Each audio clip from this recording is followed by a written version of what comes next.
Әбділда Тәжібаев қазақ поэзиясының аса көрнекті шебері, әрі драматург және белгілі әдебиет зерттеушісі. Оның қаламынан туған 30-дан астам поэма мен өте көп сандағы өлеңдері шыншылдық ойшылдығы мен шыншылдық оттылығымен ерекшеленеді. Әбділда Тәжібаев поэзияда лирика мен поэма жанрын қатар алып жүрген ақын.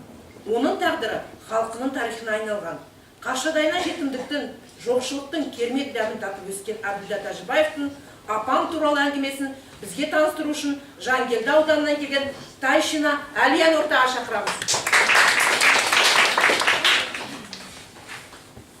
Биылғы бірер кітап акциясынан алған Әбділда Тәжібаевтың апам туралы әңгімелерінен үзінді. Апам менің кішкене кісі еді, бірақ биік ақ маңдайы, жарық көзі оны біртүрлі ірі көрсететін. Ол өмірінде маған қатты айғайлап, ұрсып көрген емес, қолында көтере бермейтін. Әйтсе де, мен оның сәл ғана болса да түйіліп қарағаннан, қабақ шытқанынан сескенуші едім. Лезде ашу жинай қалған көзімен шаншыла қадалған мені еріксіз ықтыратын. Мұның қалай, тал түсте өтірік айтқаның не? Әйтпесе, бүгін қазанға түссең, ертең қораға түсетін шығарсың, дейді. Барлық естігі осы секілді ғана болатын. Осы арада қазанға түсу туралы аз ғана тоқтала кетейін. Ол кезде жаз шыға қыстаудан босанған жататын жері Қараөзек дариясының жағасына тігіледі. Биыл да сөйтті. Нағашының аба-ажадай қоңыр үйінің қасына біздің 6 қанат ақшыл отауымыз тігілді. Көп ұзамай бізге іргелесе Зәру әжейдің де шаңырағы көтерілді.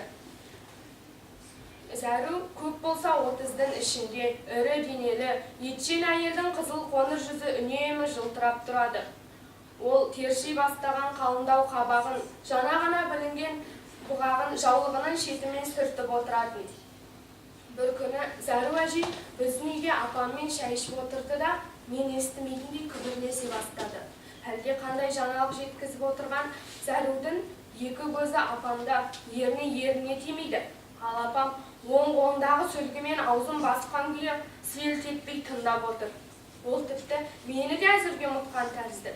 Мен суыған шайымды шапшаңдата іштім де сытылып сыртқа шықтым.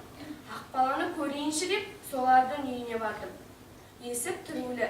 Іштен ешқандай сыбыс естілмейді. Жай басып барып есіктен қарадым. Төрде Ақбала жатыр. Ол әкесінің көкшігін жастарып, көнерген құрақ көрпешеге жата кетіпті. Кәдімгідей мұрны қышылдап ұйықтап жатыр. Мен әдеттегіше қытықтағаным жоқ. Теріс қарап жатқан қыздың жұмулы көзін көрдім де, іргедегі шиғыр шалды аштым. Кішкене ғана сырлы тостағанға құйған қою қаймақтың бетіне ақ орамал жабылыпты. Оның қасында іші тап-таза жуылған шағын қара қазан тұр. Мен қаймақтың бетін жауып кейін шегіндім.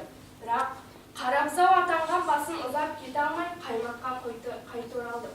Көп болса шайға құятын қаймақты ішіп қойдым деп қызына ұрсар дедім. Шапшаң ойланып шапшаң түйдім. Қаймақ лезде менің көмейімнен өтіп кетті.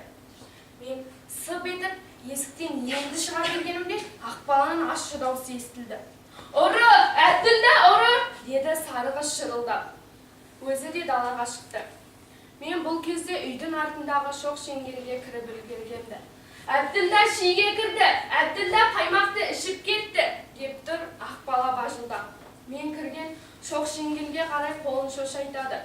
Әрі сасқан, әрі ашуланған болуым керек. Дір-дір етемін. Жылауға да жақынмын. Маған қарай қолын шошайтқан сарығыз Ақбала емес, Ақбәле сияқты. Мен қазір оны делдеген бұрымынан алып сүйрей жөнелген деймін. «Жетті!» деді Зәру әже бір қатты жекіп қап. Оған немесе менің шешем де шықты. Олар мені көрмесе де, мен оларды көріп тұрмын. «Қайда өзі? Кәне!» дейді апам Ақбалаға күле қараған боп. Бірақ екі көзімде ашу толып тұр. Денем мұздап кетті. Мен дауыстай жылап шеңгелден шықтым да шешеме беттедім. Соқ-соқ жылап, өксіп қоямын. Қаймаққа тойған жігіт жылай ма екен? Деді апам бұл жолы шынымен күліп. Зәру әже арқамнан қағып бетімнен сүйді.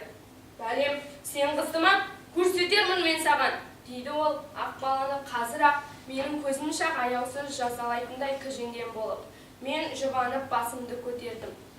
Бүгін қазанға, ертең қораға түсетін шығарсың, деді апам маған күлкісіз қарап. Содан соң қолымнан жетектеп үйге кіргізді. Менің қатты қорланғанымды сезген Зәру әже ертеңіне бір тостаған қаймағын өзі әкеліпті. Әжесінің қаймағы есіне түсіп жүр екен ғой Әбділданың. Шешей қыз кілең немересінің аузына тосушы еді деп саңқылдап сөйлей кірді. Тұр балам, деді апам жаңа ғана жуған бетін орамалға сүртіп. Қаймақ болғанына тостағаны қандай әдем өзінің. Мен енді ғана оянғандай бір аунап басымды көтердім де көзімді уқалаған боп отырып саусақтарымның арасынан тостағанға қарадым. Сырлы тостаған бұл жолы маған бір түрлі суық көрінді. Жылап жіберуге шақ қалғанмен далаға шықтым да өзен жағасына кеттім. Әлі маса сона шықпаған, жиде гүлдері қурамаған шақ болатын. Қараөзектің иірімденген лайсан суы бетімен бет болып ағып жатыр. Сәл тасса жардан шығып кететіндей екен. Жүйрік ақыспен жарыса өтіп жатқан бұтақты ағаштарға, ақ қорықтарға қараймын. Содан соң енесінің қасында секіріп ойнап жүрген Ақбала сияқты сарылаққа көзім түсті. Мен теріс айналдым. Бірақ Ақбаланың «Ұры, Әбділда, ұры!» деген шырылы құлағыма қайта естілгендей болды. Мен Ақбаланың өзіме қарай шошайтқан қолын көрмес үшін көзімді жұмдым.